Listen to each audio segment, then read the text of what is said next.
Hello दोस्तों, मैं इंद्रेश अपने YouTube channel Indresh GS classes में आप सभी का स्वागत करता हूं। तो दोस्तों, आज हम लोग क्या देखेंगे, बाल विकास की जो हम लोग कंटिन्यू क्लास चल रही उन सभी क्लासेस को क्या करेंगे, अटेम्प्ट करेंगे। ठीक है, तो आप लोग जितना हो सके वीडियो को शेयर कर दिया करिए, चैनल को सब्सक्राइब भी कर लिया करिए। ठीक है, आप लोगों को पर डे क्लासेस क्या मिलेंगी, स्टार्ट हो जाए, क्योंकि हम लोगों की होली क्या हो चुकी, फिनिश हो चुकी है। हम लोगों ने होली भी धूमधाम से मना लिया। अब हम लोग अपने टॉपिक पे जो हम लोग कंटिन्यू क्लासेस चलती थी उस पर फोकस करते हैं। ठीक है, तो आज का पहला क्वेश्चन देखते हैं। क्वेश्चन नंबर 1 कह रहा है कि निम्नलिखित में से स्मरण करने की कौन सी विधि है। मतलब स्मरण करने का मतलब याद करने की कौन सी विधि है। तो ये हमारी कौन सी एक मिश्रित विधि है, इसके द्वारा भी स्मरण किया जाता है। और एक हमारी क्या, विचार सहचर्य विधि के द्वारा भी हम लोग क्या करते हैं, स्मरण करते हैं। ठीक, स्मरण करने का मतलब कोई चीज़ है, जैसे हम किसी चीज़ को पढ़े हुए हैं और उसको हम फिर हमें सामने उस टॉपिक के विषय या उस टॉपिक से रिलेटेड कुछ चीज़ें आई, तो उसी को हम लोग क्या कहते हैं, स्मरण कहते हैं। ठीक है, स्मरण, इसका जस्ट अपोजिट होता है विस्मरण। तो राइट आंसर हमारा क्या आ जाएगा, इसका सी पार्ट हमारा क्या होगा, इसका राइट आंसर हो जाएगा। ठीक है, सी पार्ट। ठीक, तो आगे बताएंगे आप लोग। थोड़ा सा कलर मैं चेंज कर लेता हूँ ताकि आपको विजिबल हो। चलिए नेक्स्ट चलते हैं आगे। अगला क्वेश्चन, क्वेश्चन नंबर 2 देखिए क्या कर रहा है। क्वेश्चन नंबर 2 कह रहा है कि जो हमारे पावलोव साहब थे, पावलोव क्या थे, एक मनोवैज्ञानिक थे। पावलोव ने सीखने के जो अनुबंधन प्रतिक्रिया सिद्धांत का प्रतिपादन पर प्रयोग करके किया था। मतलब इन्होंने, जो पावलोव थे, उन्होंने सीखने की जो अनुबंधन प्रतिक्रिया सिद्धांत किस पर किया था, खरगोश पर किया था, चूहे पर किया था, कुत्ते पर किया था या बिल्ली पर। तो इन्होंने किस पे किया था, कुत्ते पर किया था। किस पे किया था, कुत्ते पर। अनुबंधन प्रतिक्रिया का सिद्धांत जो इन्होंने दिया था वो किस पे दिया था, कुत्ते पर दिया था। ठीक, तो याद रहना चाहिए, पावलोव ने किस पे दिया था, कुत्ते पर। नेक्स्ट क्वेश्चन नंबर 3, सीखने का वक्र, सीखने का पठार क्या कहलाता है। सीखने का वक्र सीखने की प्रगति के सूचक हैं, सीखने की मौलिकता के सूचक है, सीखने के गत्यात्मक स्वरूप के सूचक हैं, सीखने की एक रचनात्मकता के सूचक है। बताइए, तो इसका पार्ट क्या हो जाएगा, प्रगति। सीखने का जो पठार होता है वह हमारे प्रगति, मतलब कितना हम लोगों का क्या हुआ, प्रगति हुई। अगर हम कोई चीज़ सीखें तो उसमें कितना विकास हुआ, कितना प्रगति हुई, कितनी नई चीज़ों को हमने क्या किया, सीखा। जो है ये जो हमारा वक्र होता है या पठार होता है, हमें यही चीज़ का क्या करता है, बताता है। ठीक, समझ में आ गया होगा ये। चलिए आगे आ जाइए। क्वेश्चन नंबर आप बताएंगे फोर्थ। फोर्थ क्या कह रहा है, क्वेश्चन नंबर 4 कह रहा है कि अध्यापन के समय अध्यापक को निम्नलिखित में से किसको सर्वाधिक ध्यान रखना चाहिए। विषय वस्तु को, विद्यार्थियों की आयु को, जो व्यक्तिगत भिन्नता को, विद्यार्थियों की पारिवारिक पृष्ठभूमि को। तो सबसे ज़्यादा जो अध्यापक है, एक टीचर है, किस चीज़ को उसको ध्यान में रख करके, इस तो उसको विषय वस्तु को, तो क्या करना चाहिए, उसकी विषय वस्तु को ध्यान में रख करके अध्यापक को क्या करना चाहिए, अध्यापन कराना चाहिए। ठीक है, चलिए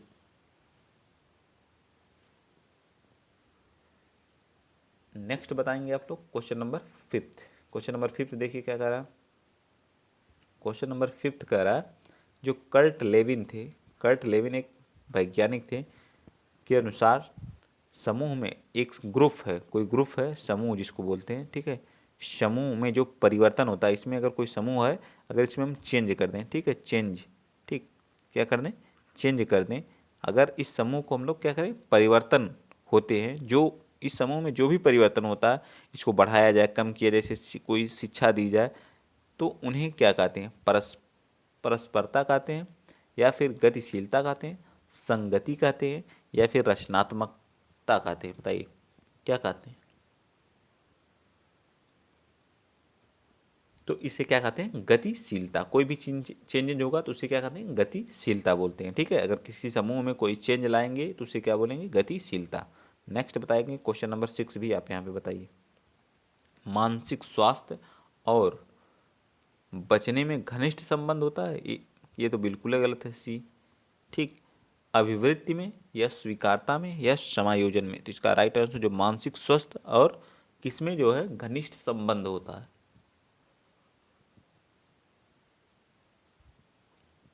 तो हमारा क्या है, समायोजन में। किसमें होता है, समायोजन में। मानसिक स्वास्थ्य और समायोजन में एक क्या होता है, घनिष्ठ संबंध होता है। ठीक है, क्या होता है, घनिष्ठ संबंध।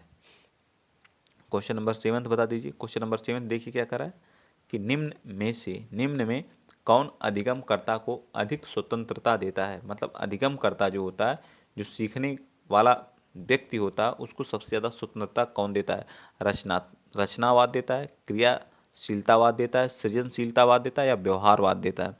बताइए सेवेंथ का। तो सबसे ज़्यादा बच्चा सृजनशीलता में जो है सबसे ज़्यादा क्या करता है, स्वतंत्र रहता है। मतलब हर चीज़ को किस तरह से वह क्या कर सकता है, सीख सकता है, कर सकता है। नई चीज़ों को सीखने के लिए बच्चा हमेशा क्या रहता है, स्वतंत्र रहता है। ठीक है, सृजनशील रहता है। ठीक, आगे आ जाइए। क्वेश्चन नंबर 8 बताइए।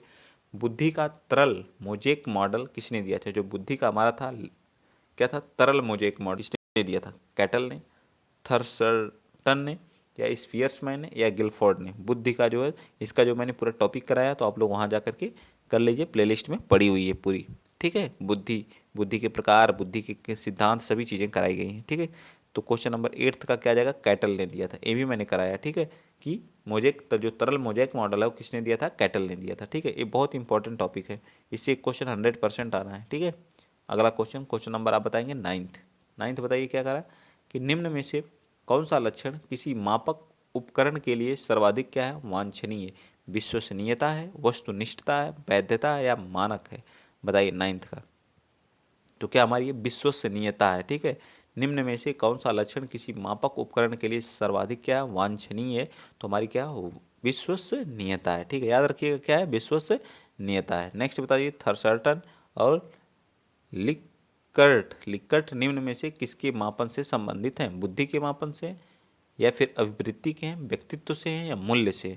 दोनों वैज्ञानिक जो हमारे थर्सटन है और लिकर्ट हैं, एक किससे संबंधित है, मतलब किसके मापन से संबंधित है? इस चीज़ को आप बताएंगे। तो यह जो है अभिवृत्ति के मापन से, किसके मापन से? अभिवृत्ति के मापन से संबंधित हैं। कौन कौन? थर्सटन और लिकर्ट। ठीक है, लिकर्ट। ठीक, नेक्स्ट बताएंगे, उत्सुकता परीक्षण निम्न में से किसका घटक है? अगर उत्सुकता परीक्षण निम्न में से किसका घटक है, इसको बताइए आप लोग। अगर आप किसी चीज़ के लिए उत्सुक हैं तो आपकी रुचि के, बुद्धि के, प्रेरणा के, या सृजनात्मकता के? बताइए क्वेश्चन नंबर 11 का। तो सृजनात्मकता के जो है परीक्षण, उत्सुकता जो है टेस्ट, जो हमारा एक प्रकार का निम्न में से किसका एक क्या है, घटक है? तो यह किसका है, सृजनात्मकता का क्या है, एक घटक है। ठीक, नेक्स्ट क्वेश्चन नंबर 12 बता दीजिए। कह रहा निम्न में से सृजनात्मकता से संबंधित नहीं है मौलिकता, मितव्ययिता और उपयोगिता या प्रवाह? बताइए। तो हमारा जो मितव्ययिता जो होता है, यह हमारा जो किसी सृजनशीलता से नहीं संबंधित है। बाकी हमारी जो मौलिकता हो गया, प्रवाह हो गया, उपयोगिता हो गया, ये सभी हमारे किससे संबंधित है? सृजनात्मकता से क्या है, संबंधित हैं। ठीक, आगे बताएंगे क्वेश्चन नंबर 13। क्वेश्चन नंबर 13 देखिए क्या कह रहा है कि गैगने निम्न में से किससे संबंधित है? गैगने क्या है, मनोवैज्ञानिक है, जो किससे संबंधित है? अधिगम के श्रेणी क्रम से है, अधिगम का मूल्यांकन से, अधिगम के सिद्धांत से, या अधिगम का प्रबंधन से? तो 13 का राइट आंसर बता दीजिए। तो 13 का राइट आंसर क्या आ जाएगा, ए पार्ट, अधिगम का श्रेणी क्रम से। किससे? अधिगम के श्रेणी क्रम से क्या है, संबंधित है। याद रखेंगे आप लोग, ए पार्ट। ठीक है, आ जाइए नेक्स्ट चलते हैं। क्वेश्चन नंबर आप लोग 14 बताएंगे। क्वेश्चन नंबर 14 देखिए क्या कह रहा है। क्वेश्चन नंबर 14 कह रहा है कि बुद्धि लब्धि के संबंध में क्या सत्य है? बताइए, बुद्धि लब्धि के संबंध में क्या सत्य है? बताइए फटाफट, बुद्धि लब्धि के संबंध में क्या सत्य है? राइट आंसर 14 का बताएंगे आप लोग। तो इसका काल अनुक्रमिक आयु के व्युत्क्रमी संबंधी है। इतना बस इसको याद रखिएगा, इंपॉर्टेंट है। ठीक है, इसको आप लोग बस याद कर लीजिएगा, ऐसे पूछ सकता है, ऐसे क्वेश्चन इंपॉर्टेंट होते हैं। ठीक है, चलिए आगे चलते हैं। 16 पीएफ का प्रयोग किसके मापन में किया जाता है? जो हमारा 16 पीएफ होता है, किसके मापन में इसका प्रयोग करते हैं? तो 16 पीएफ का मापन जो अभिरुचि, बच्चे की अभिरुचि किसमें है, किसमें नहीं है, उसके मापन के लिए हम लोग 16 पीएफ का प्रयोग करते हैं। ठीक, किसका? 16 पीएफ का। ठीक, जो लोग पहली बार चैनल पे विजिट कर रहे हैं तो प्लीज़ चैनल को सब्सक्राइब कर लीजिए और जितना हो सके अपना सपोर्ट और प्यार बनाए रखिए। ठीक है, आ जाइए चलते हैं नेक्स्ट। अगला क्वेश्चन आप बताएंगे, क्वेश्चन नंबर 16 बता दीजिए। क्वेश्चन नंबर 16 देखिए क्या कह रहा है। क्वेश्चन नंबर 16 कह रहा है कि चेस तथा कार्ड को निम्न में से किसमें वर्गीकृत किया जा सकता है? जो चेस तथा कार्ड को निम्न में से किसमें वर्गीकृत किया जा सकता है? लड़ाई वाले खेल में, प्रायोगिक खेल में, बौद्धिक खेल में? जब कोई बच्चा चेस, दो लोग बैठ करके चेस खेल रहे हैं, ठीक है, एक कोई इधर बैठा है और दूसरा कोई इधर है, तो इसमें क्या उसका लगता है, इसका दिमाग, और दोनों के दिमाग से खेलते हैं। तो इस तरह से इसमें क्या प्रायोगिक खेल तो है नहीं, गतिमान खेल भी नहीं है, ये एक तरह का क्या है, बौद्धिक खेल है। ठीक है, एक तरह का क्या है, मानसिक खेल होता है। जो 16 का राइट आंसर क्या आ जाएगा, बी पार्ट, देखिए किस तरह के क्वेश्चन पूछे जाते हैं, आप लोगों के माइंड बेस भी क्वेश्चन पूछे जाते हैं। ठीक है, देखिए अगला क्वेश्चन बताइए, बच्चे जो होते हैं संज्ञानात्मक विकास हेतु जो है उत्तम स्थान है, जो बच्चों के संज्ञानात्मक विकास के लिए सबसे उत्तम स्थान कौन सा है? 16 का राइट आंसर क्या हो जाएगा? खेल का मैदान बिल्कुल नहीं। ठीक है, सभागार बिल्कुल नहीं, घर बिल्कुल नहीं। विद्यालय एवं कक्ष का वातावरण जो बच्चों की जो संज्ञानात्मक विकास के लिए सबसे उत्तम स्थान होता है, विद्यालय एवं कक्षा का वातावरण। ठीक है, अगर विद्यालय और कक्षा का वातावरण अच्छा होगा तो बच्चा अच्छी चीज़ों को क्या करेगा? गेन करेगा, सीखेगा जो है। ठीक है, चलिए आगे आ जाइए, क्वेश्चन नंबर आप बताएंगे 18 क्या करा? अभिप्रेरण यानी मोटिवेशन के स्रोत कौन कौन से हैं? आवश्यकता, चालक, इच्छा या प्रेरक, इसमें से कौन सा जो है मोटिवेशन दो तरह का होता है। एक क्या होता है हमारा वाह्य, एक वाह्य अभिप्रेरण होता है, एक क्या होता है क्या?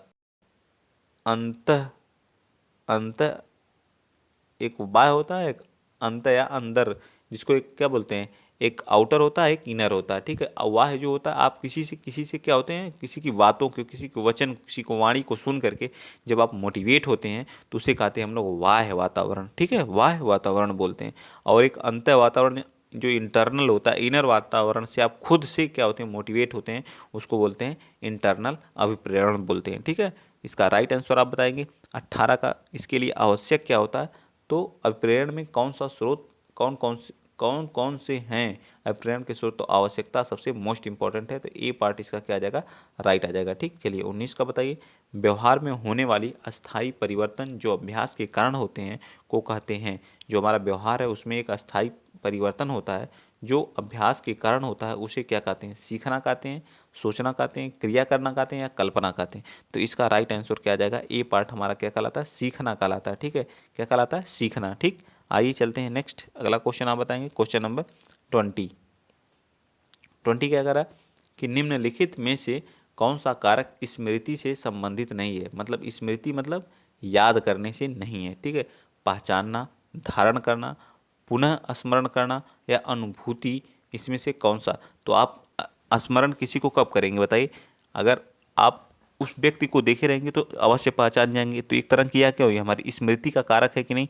बिल्कुल है, ए पार्ट हमारा तो बिल्कुल सही है। ठीक है, पुनः स्मरण करना भी है। ठीक है, किसी चीज़ को आप पहले देखे हुए हैं और उसको देख करके पुनः आप याद कर रहे हैं कि हाँ यही व्यक्ति है, ये भी क्या कहलाता है? पुनः स्मरण, मतलब ये भी स्मरण स्मृति का क्या एक कारक है, तो ये भी है। ठीक है, और हमसे पूछा क्या क्या नहीं, इसकी कारक क्या है, क्या कारक नहीं है? ठीक है, अनुभूति करना, अनुभूति भी क्या होगा इसका, होगा या नहीं ये बताएंगे आप। तो अनुभूत धारणा, किसी चीज़ को देख करके बताना कि हाँ यही है, धारण करना भी इसी का है। लेकिन जो अनुभूति होता है, किसी चीज़ की अनुभूति करना, यह जो है स्मृति का क्या है? कारक नहीं है। ठीक है, स्मृति का कारक नहीं। तो इस तरह से इसका राइट आंसर क्या आ जाएगा? डी पार्ट हमारा क्या होगा?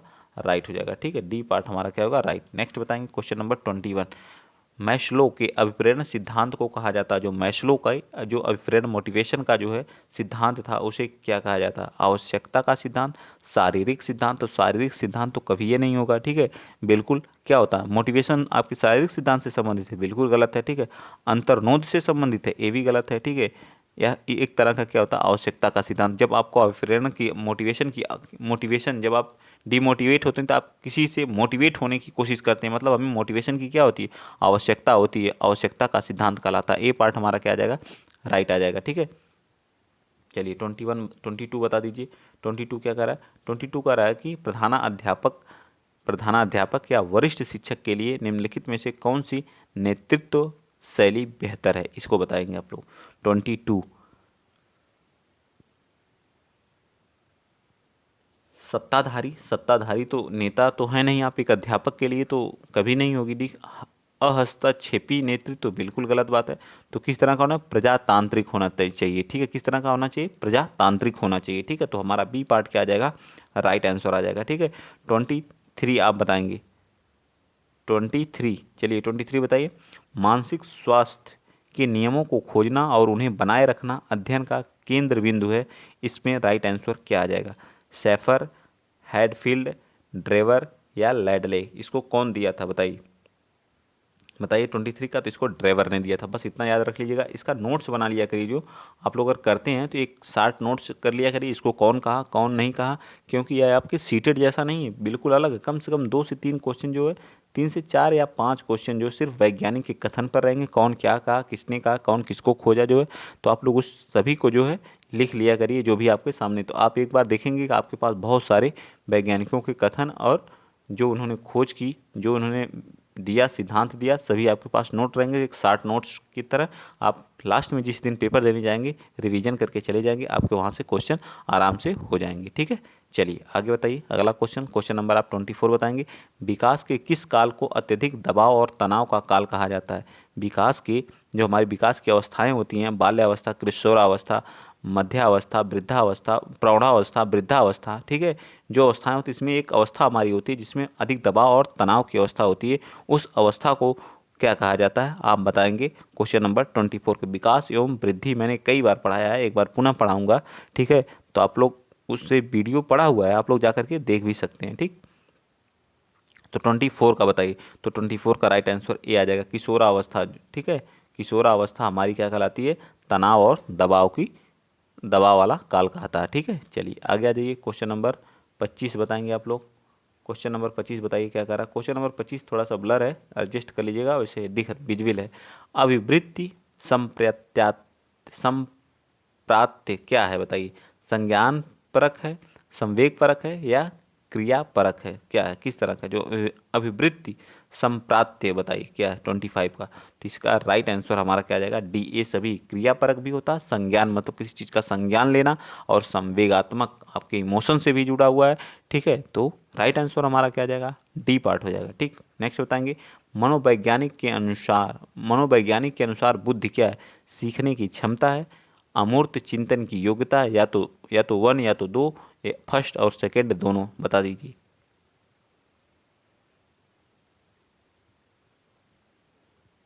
बताइए 26 का। तो 26 का दोनों क्या है? यह जो है हमारा क्या है? सीखने की क्षमता है और अमूर्त चिंतन दोनों है। ठीक है, नेक्स्ट 27 भी पे बता दीजिए। प्रेरणा का वही संबंध उपलब्धि से है जो अधिगम से है, तर्क, बोध, चिंतन या विवेक से? बताइए, तो बोध से। ठीक है, प्रेरणा का संबंध वही लब्धि से है जो उपलब्धि से, जो अधिगम के क्या है? बोध से संबंधित है। ठीक है, चलिए आगे जाइए। क्वेश्चन नंबर आप बताएंगे 28 बताइए। 28 क्या कह रहा है? कह रहा है कि थॉर्नडाइक के व्यक्तित्व के वर्गीकरण का आधार क्या था? शारीरिक गठन और सकल सूरत, रचनात्मक मौलिकता, समायोजन और बुद्धि, चिंतन और कल्पना। जो थॉर्नडाइक ने व्यक्तित्व के वर्गीकरण का आधार किसको माना था? तो उन्होंने किसके? चिंतन और कल्पना को माना था। किसको? चिंतन और कल्पना। तो डी पार्ट हमारा क्या आ जाएगा? राइट आ जाएगा। ठीक है, डी पार्ट हमारा राइट आ जाएगा। नेक्स्ट चलते हैं। क्वेश्चन नंबर आप कौन सा बताएंगे? 29 बताइए। 29 बता दीजिए। तो निम्नलिखित में से कौन सा भूलने का सिद्धांत है? प्रतिस्पर्धात्मक अवरोध, प्रतिबोधित अवरोध, प्रतीपकारी अवरोध, या प्रतिछायित अवरोध? बताइए कौन सा इसका राइट हो जाएगा 29 का। तो इसका बी पार्ट हमारा प्रतीपकारी अवरोध जो होता है वह हमारे भूलने का सिद्धांत है। लास्ट क्वेश्चन आज का बताएंगे आप सीडीपी का। लास्ट क्वेश्चन है सीडीपी का, बता दीजिए। निम्नलिखित में से मानसिक विकार के लक्षणों को सभी दर्शाते हैं? भाग्यनाशा के संबंध से, तनाव से, या चिंता से? बताइए, तो इसको हम लोग संबंध से दर्शाते हैं। तो सी पार्ट इसका राइट। टोटल हम लोगों ने 30 क्वेश्चन किया। आप कमेंट में बताएंगे आपके कितने सही हुए। और इसी तरह से आप लोग अगर तैयारी करना चाहते हैं, मेरे साथ जुड़ना चाहते हैं, तो आपको टेलीग्राम में लिंक दिया गया हो, टेलीग्राम का लिंक दिया गया है, जिसको आप लोग क्या करिए, ज्वाइन कर लीजिए, और वहाँ आपको पीडीएफ मिल जाएगा। ठीक है, और अगला क्लास हम लोगों की हिंदी की क्लास होगी। ठीक है, तो आप लोग उसको भी देखना मत भूलिएगा। आप लोगों को आज बहुत ही बेहतरीन क्लास कराई जाएंगी। तो चलिए चलते हैं, आज के लिए इतना ही। वीडियो शेयर कर दीजिएगा, चैनल को सब्सक्राइब कर लीजिएगा। जय हिंद, जय भारत।